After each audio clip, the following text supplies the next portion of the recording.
What's up, everybody? Justin here. Hopefully, you can hear me because I got my air conditioner. You can't see it, but got my air conditioner on. I'll turn it off. It's extremely hot up here. Anyways, this is a new top 50, in my opinion. Some of my favorites. Top 50 women in wrestling show. This is part 4. Part 4. All these women made the top 50 because some of them, based on their looks, that's a part of it, and their wrestling ability, their promo skills, how good of a manager they were, stuff like that. So, part 4 kicks off with number 34. This is the top 50 women in wrestling, in my opinion. If you got your own favorite women, tell me, who are some of your favorite women in wrestling? They could be from the past or they could be from right now. Leave them in the chat or in the comments. Who are some of your favorite women in wrestling? You don't gotta leave 50 names. You don't gotta come up with 50. But I don't know, leave down 5 or 10 of your favorites. So number 34 is Billie Kay. She has made this top 50 women in wrestling. Billie Kay, because before WWE NXT, before she went to SmackDown Live, as I said, it's extremely hot. That's why I have this shirt all the way buttoned down. So anyways, I could have my air conditioner on, but then I'm afraid nobody will be able to hear me, and then the whole video will be ruined. So, Billie Kay's on this top 50 because of what she did before. She was signed to WWE. She was really good, a really good wrestler. She was part of Shimmer for a long time. She had a lot of good matches in Shimmer as Jessie, I think her name is Jessie McKay. Everybody's favorite girlfriend. She had good matches with Madison Eagles and many others in Shimmer. So number 34 is Billie Kay. I love what she's doing on the main roster and what she did in NXT. The main roster is probably gonna ruin and treat Billie Kay and Peyton Royce like jokes and treat them like jobbers, even though they shouldn't be. So Billie Kay, I think she looks damn good, and she's good at promos. She can talk and she can work, and she's a good wrestler. Number 34 is Billie Kay.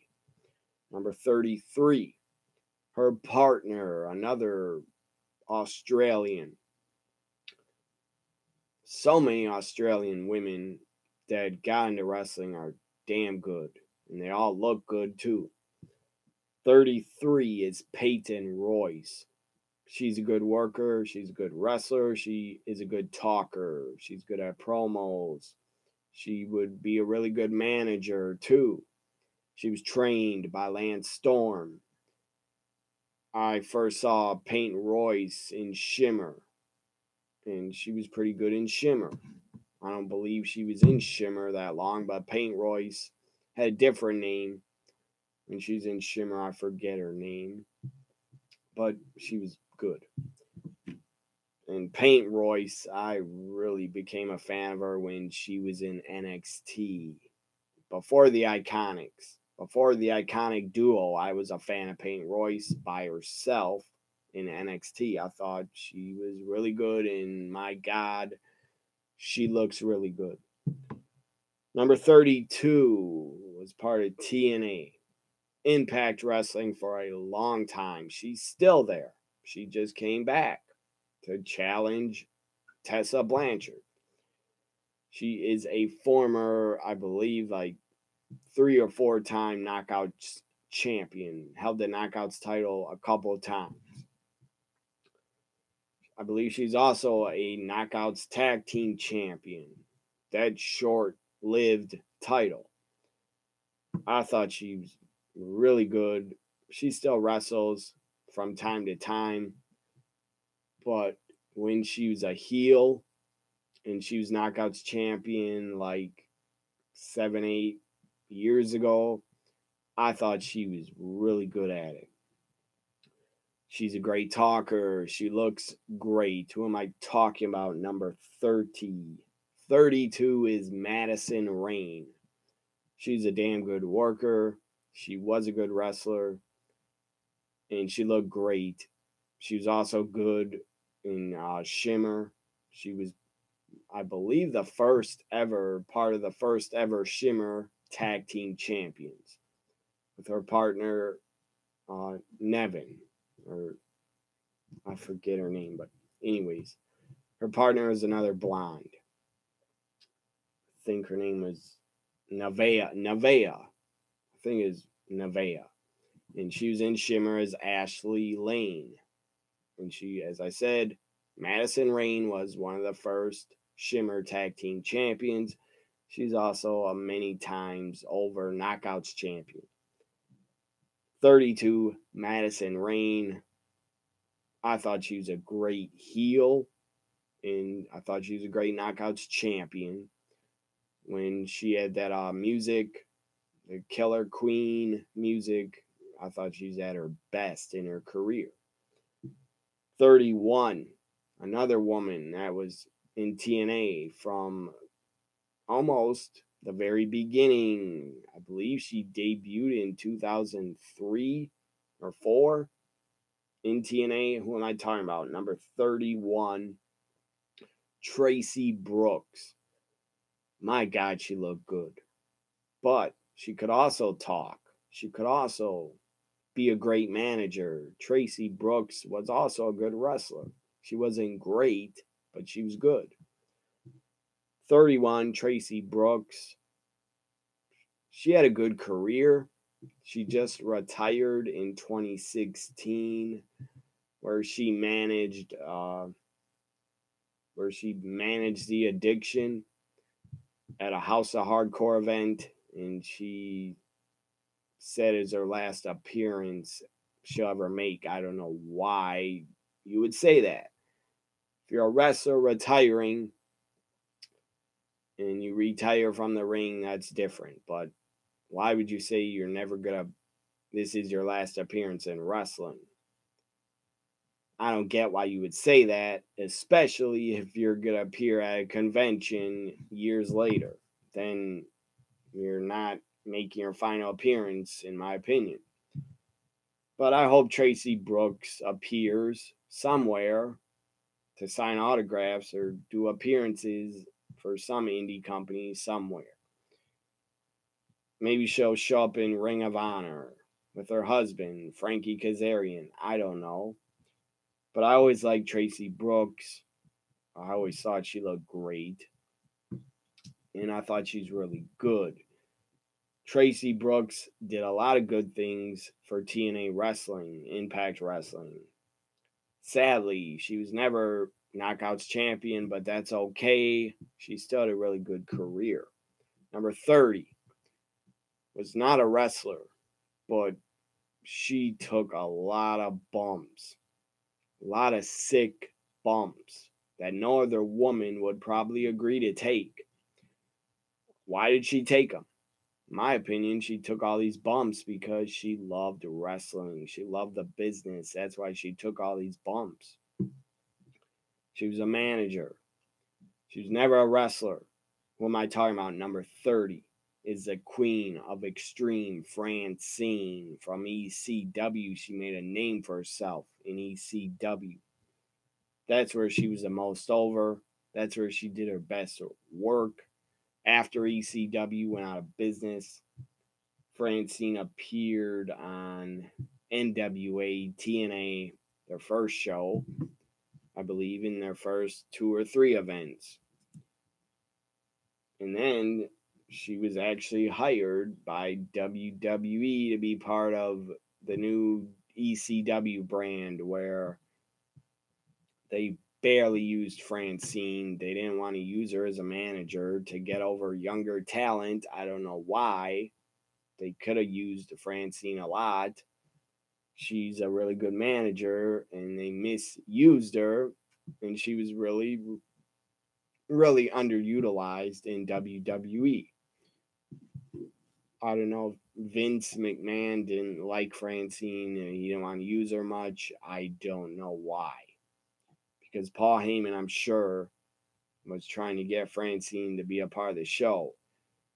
And from all the episodes of WWE's ECW, all those episodes, I only remember Francine appearing on like one or two of them. That's pretty damn pathetic because she was really good.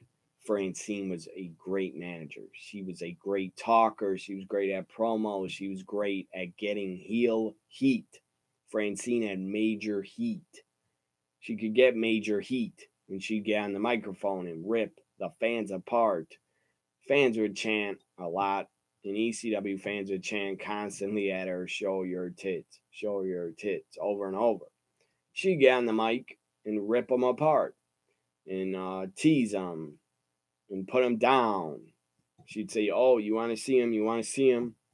She'd say, you're never going to see him in your entire life. And then she'd just rip them apart. It was great. Number 30 is Francine, the Queen of Extreme, the first woman, I believe, ever to be put through a table by a man. She was power bombed, super bombed off the second, almost top rope. She was super bombed through a table in 96 in the ECW arena. Maybe I think it was 96. Could have been 95. Francine had a great feud with Beulah in 95. And then she had a great feud with Dawn Marie in 99 and 2000. Francine, I feel, is forgotten by a lot of fans, and she should not be. She was great at her job, great at getting heat, great at being hated. She was really, really, really good at her job. Francine was a great manager, and that's why she's on my top 50. I don't want her to be forgotten. She was great in ECW. And she's there a really long time, from 95 until they closed in 2001. And I always thought Francine was really attractive. But most importantly, she was great at being a manager and cutting promos and getting heat. She managed Tommy Dreamer for a while. And then she turned on him and she ripped him apart on the microphone. That was great. Great stuff. It's all you can all watch on the WWE Network. Watch all the ECW hardcore TV episodes. Francine was damn good.